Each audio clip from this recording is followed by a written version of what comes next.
Ask people to describe a child with autism, and you're likely to get a stereotype. A child that's nonverbal. Inside themselves, cut off from the world. Who doesn't understand language. They don't think the way they should think. Rain Man. Everybody says Rain Man. Has difficulty communicating. Someone who's severely intellectually disabled.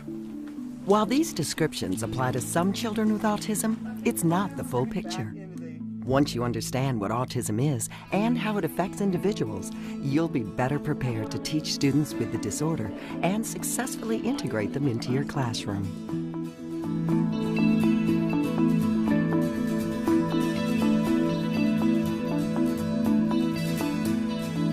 Autism is a lifelong developmental disorder that affects a person's ability to communicate, form relationships, and respond appropriately to the environment.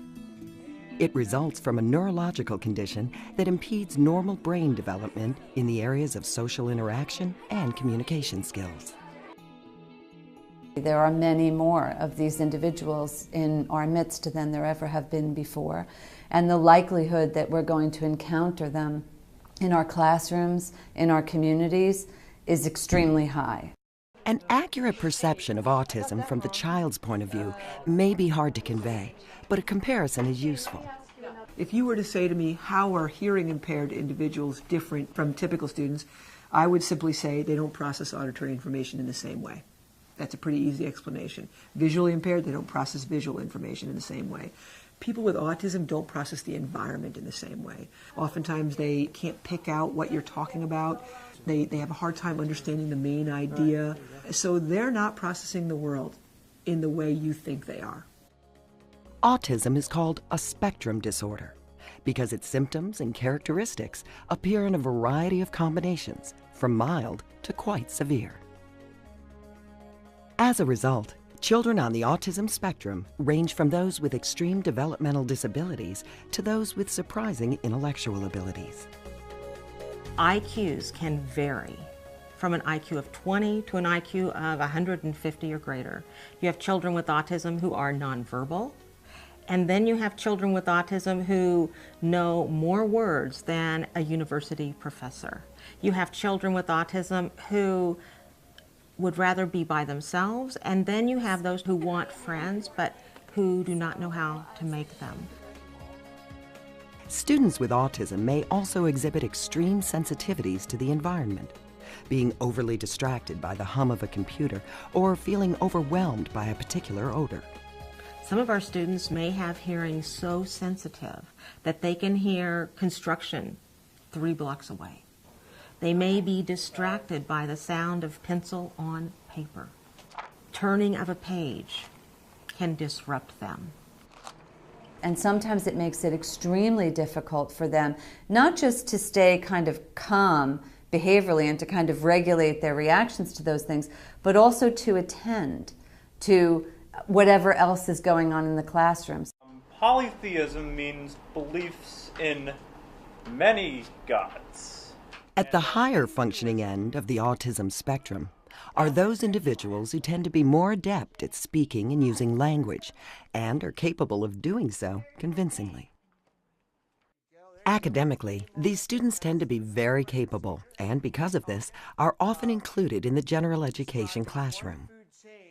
However, they still exhibit many of the common characteristics associated with autism.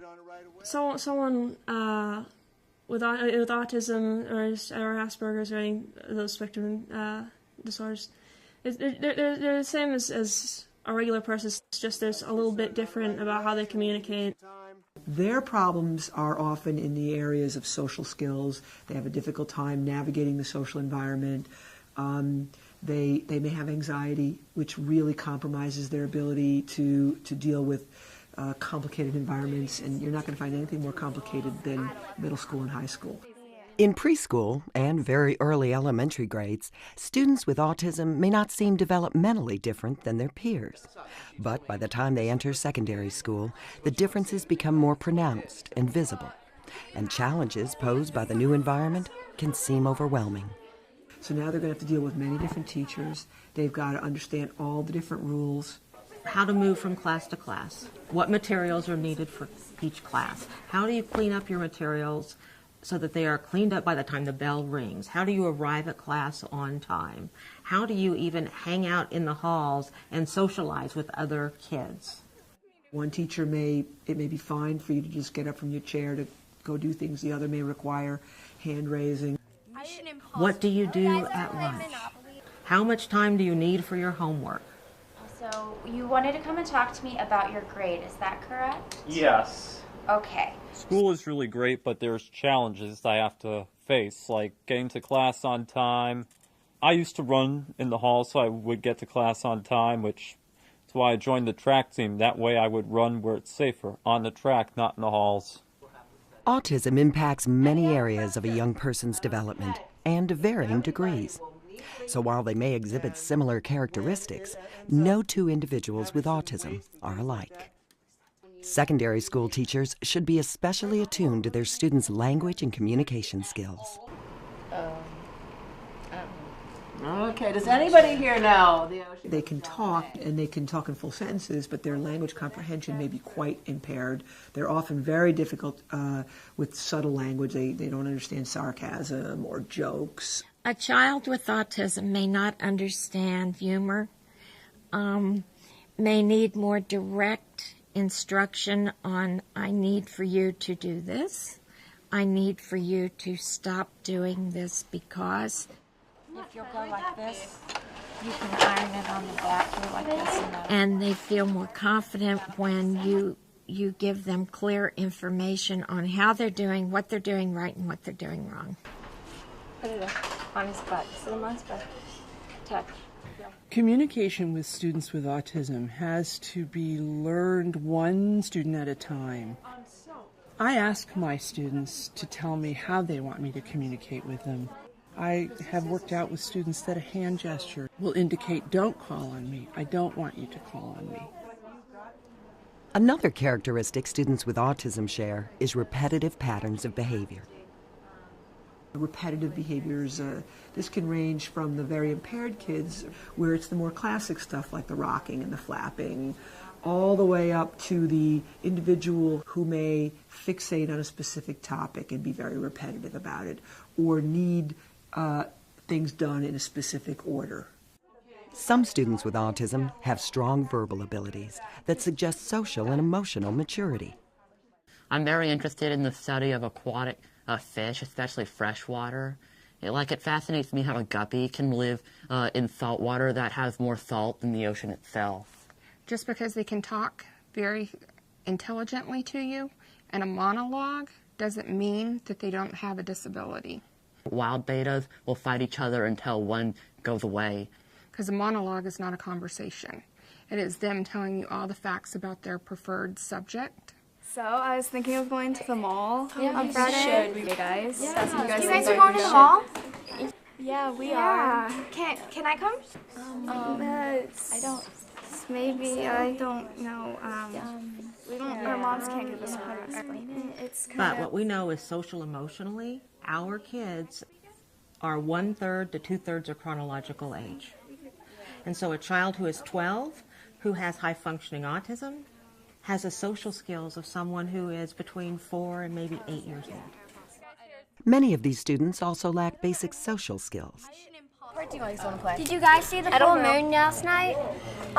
What song are you singing to get in? I don't know. I can't decide on a song because there's so many songs. One time I won a softball tournament and we were crowned the champions.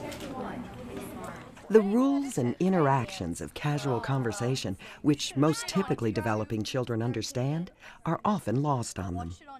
To interact with someone, you have to know how to take turns in conversation. You have to know how to interpret their facial expressions and their gestures. You need to be able to ask questions. Now, those are all challenges that are seen within individuals with autism. It's a lot harder for, I think, people with autism sometimes to watch what we say, because sometimes we don't really understand what the right thing to say is. The unwritten rules and codes of social interactions, which students with autism often find elusive, are called the hidden curriculum. It's everything about the environment and the world that somehow we just know. You know, for example, you just know that when you get on a public bus and there's only one person on the bus, that you just know that you don't sit next to him. But how do we know that? No one never said, please never get on a bus and sit next to him if there's only one person on the bus. And yet, interestingly enough, right, the kids with autism, they're inclined to sit next to the person because they've been drilled for years that you should be social, that you shouldn't ignore people. The hidden curriculum is a term that's used for all of the unwritten social rules, kind of the social nuances that we all understand and respond to, even though they aren't explicitly discussed and possibly no one ever told us. Because those things are so subtle, many individuals on the autism spectrum miss them completely. So they don't understand, how do I modify how I behave with somebody who I'm very close to versus someone I barely know? How should I behave when I'm in the classroom versus when I'm on the bus versus on the playground? Lots of different reasons why you might not be invited to do something. So you should never assume that it's because someone dislikes you. Many schools offer interpersonal skills development courses for students with autism, in effect teaching directly what most children learn intuitively from daily experience. It's based around working on social skills and interacting with other people and things that they'll need in life forever, not just in middle school and high school. All right, so what we're going to do is we're going to work on appropriate facial expressions. Okay, They learn what's an appropriate distance when you're talking to someone, tone of voice, things like that. They tell me making eye contact. I still have some trouble with making eye contact, but I try to at least part of the time be making eye contact. We tend to pull in a lot of general education students and have socials and times to interact with people. We'll work on certain skills beforehand, and then we'll try them out in a situational experience for them. So that's the girl that you like? The one over there? Oh, nice. Go tell her she's fat. She'll love it. Are you sure? Yeah. Girls love hearing. While the personal development classes help prepare students with autism for everyday situations, they can't prepare them for everything. You look fat. Why would you say that to me? They don't recognize often that they're being bullied. So they're bullied a lot longer. I think that the fact that their language is compromised, the fact that they don't know they're being bullied, the fact that they do these kind of odd things that make them prime targets. Oh my gosh, I can't believe you did that. No way. In the secondary classroom, teachers will likely see students with autism struggle with basic skills. For the most part, organizing their materials, organizing the sequence of tasks that they should do are often formidable challenges for individuals with autism. From a teaching perspective, it's probably the way in which students with autism in your classroom are most high maintenance. So kind of getting them on track, reminding them of what they ought to be doing, noticing that they're not doing steps 2, 3, and 4 that they're supposed to be doing. Their anxiety levels can be very high when they feel like they're confronted with a whole lot of information at once, a whole lot of steps at one time. And the more they fall behind and the more disorganized they get, the more anxious they get, which then leads to the potential for behavior problems. Even if no two students with autism are exactly alike, they can learn in common ways. They couldn't go this way. They couldn't go through the Mediterranean. Our students are visual learners and require the ability to see something and to interpret it. Anything that is not literal, that is expected or assumed, must be spelled out, and it's most beneficial if it's written out also. Students with autism are far more likely to thrive when there's consistency and predictability in the classroom. They come to class, they're expected to be in their seat on time with their materials. Bell rings, they better be ready to go. But also on the board, I consistently put down what the schedule is going to be, so they already know what's going to happen that day. And also the homework assignments. So it doesn't change. And I'm the same day one and the last day. When that last bell rings and the last student walks out, I haven't changed at all. So it's that structure and that consistency that I think is really important for them. Routine leads to comfort in the classroom and may enable many of these students to flourish. I know a young man who has a special interest in carnivorous houseplants. And because he cannot read nonverbal, he can't tell if someone is bored or disinterested, he will continue to talk about carnivorous houseplants for as long as he is able to. Now, you may look at that as a challenge.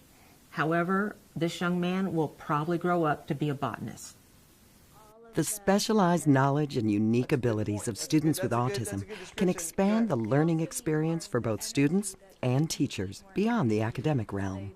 Having a student with autism in the class can teach typically developing students that there are differences and embrace the differences. Nobody's normal. There's no one normal person. Everybody's got their own quirks, and that's what makes everybody interesting. And so this is just another dynamic of interesting. And so I think that kind of helps them embrace differences.